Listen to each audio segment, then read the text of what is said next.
Assalamualaikum warahmatullahi wabarakatuh.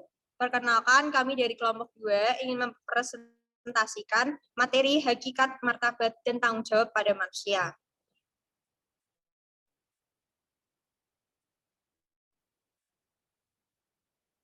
Anggota kelompok 2 yaitu Rudiah Naswa Aulia, Predika Vastanevi, Arina Hidayah, Adisti Jilda, Salma Rania.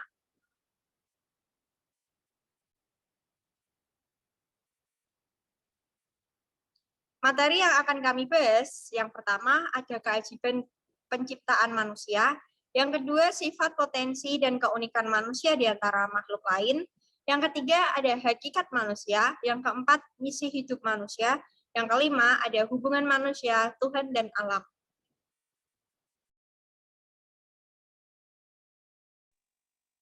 Yang pertama, keajaiban penciptaan manusia. Keajaiban penciptaan manusia, proses penciptaan manusia dijelaskan dalam Al-Quran, salah satunya ada di dalam Quran surat Al-Mu'minun ayat 12-14, yang berbunyi, walaqad khalaqnal insana sulatan min tin, summa khalaqnakum nutfatin fi qararin makin, summa khalaqnakum nutfatan khalaqnal alaqata mud'atan wa khalaqnal mud'atan yutuman faqasawna ilmilah masumma anshanahu khalaqna akhar wa tabarakallahu ahsanu khaliqin, yang artinya, dan sungguh kami telah menciptakan manusia dari saripati dari tanah, kemudian kami menjadikan air mani dan tempat yang kukuh rahim, kemudian air mani itu menjadikan sesuatu yang melekat, lalu sesuatu yang melekat itu kami jadikan segumpal daging, dan segumpal daging itu kami jadikan tulang, belulang, lalu tulang belulang itu kami bungkus dengan daging, kemudian kami menjadikan makhluk yang berbentuk lain. Maha suci Allah, pencipta yang paling baik. Quran Surat Al-Mu'minun ayat 12-14.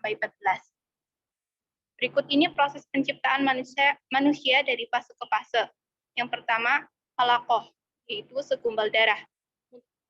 Segumpal daging. Proses penciptaan manusia hingga sempurna, yaitu idham, tulang atau kerangka. Kisah al-idham billahim, penutup tulang, insya mewujudkan makhluk lain.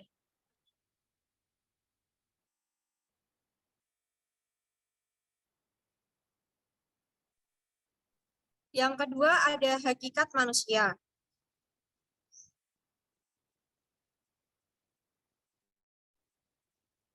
Pengertian dari hakikat manusia adalah makhluk ciptaan Allah Subhanahu wa taala yang memiliki fitrah, akal, kalbu, kemauan, serta amanat. Hakikat manusia sebagai makhluk psikis. Sebagai makhluk psikis, Imam Ghazali menjabarkan bahwa ada 4 unsur kejiwaan pada manusia, di antaranya kalbu, fisik dan metafisik, kognisi ruh, nyawa, nafsu, dan akal. Hakikat manusia menurut pandangan Islam, manusia adalah makhluk ciptaan Allah SWT. Manusia memiliki kemanunggalan yang mana setiap manusia memiliki jati diri masing-masing. Manusia merupakan makhluk yang sangat terbatas, yang terbatas dalam memikul tanggung jawab yang lebih berat dari makhluk lain. Hakikat manusia dalam wujud dan sifatnya dipaparkan oleh paham eksistensialisme mengenai wujud sifat manusia, di antaranya kemampuan menyadari diri, kemampuan bereksistensi, kata hati, moral, tanggung jawab, rasa kebebasan, kewajiban dan hak, serta kemampuan menghayati kebahagiaan.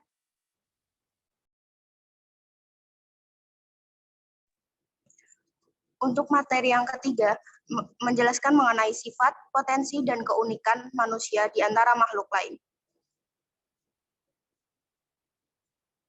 Yang pertama, manusia diciptakan Tuhan untuk menjadi khalifahnya di bumi. Yang kedua, manusia diciptakan Allah untuk mengabdi kepadanya dalam Al-Quran surat Al-Zalzalah Az-Zariyat.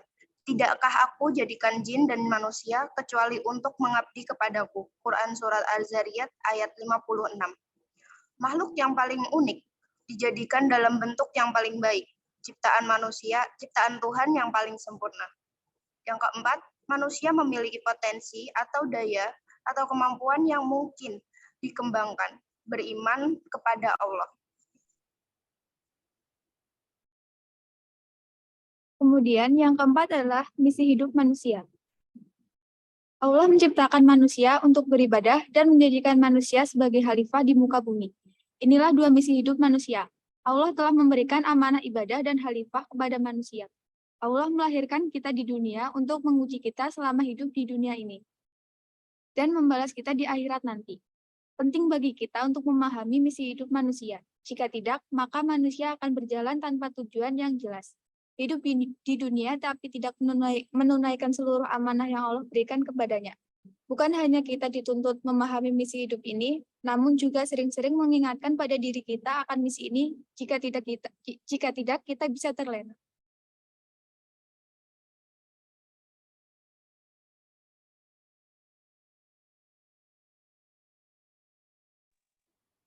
Dan materi yang terakhir, yaitu materi kelima, adalah hubungan manusia, Tuhan, dan alam.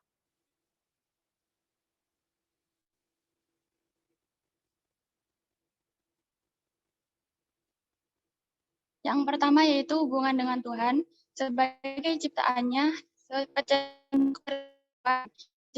bahwa Allah adalah pencipta yang tidak memiliki sosial. Ada pengertian iman berpada subjek kebudayaan. Bahwa manusia makhluk psikis yang mempunyai potensi seperti fitrah, kalbu, akal. Potensi ini yang menjadikan manusia sebagai makhluk yang tertinggi martabatnya dibandingkan makhluk lain. Yang terakhir yaitu hubungan manusia dengan alam. Di alam semesta ini manusia tidak dapat hidup mandiri dengan sesungguhnya karena antara manusia dan alam saling membutuhkan. Alam membutuhkan manusia untuk merawat dan memeliharanya, sedangkan manusia butuh alam sebagai sarana berinteraksi dengan manusia lainnya.